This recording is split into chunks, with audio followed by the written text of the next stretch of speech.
बिना helmet bike चलाई traffic नियम उल्लंघन अभियोग बॉलीवुड स्टार बाबूशान नाँ 1000 टंकार चालान कटा जाइछि। बिना हेलमेट बाइक चलाउथिबा नहीं सोशल मीडिया रे वीडियो वायरल होइथिला। वायरल होला पर कमिश्नर पुलिस कक्ष अनुतार ग्रहण कर जाइछे। अन्य पक्षरे घटना को नहीं बाबूशान प्रतिक्रिया रखिछन्ति ना मो ट्राफिक छक्करे ना एनएच उपरे गाड़ी चलाउथिले पर मु अपार्टमेंट गेट कंपनी भितर गाड़ी चलाउथिले।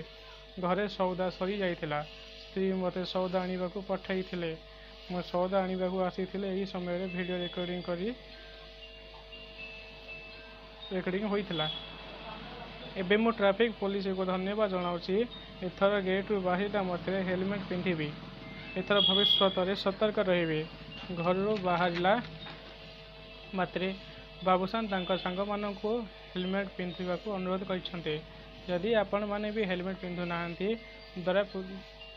दयापूर्वक गाड़ी धइला मात्रे हेलमेट पिंधंतु।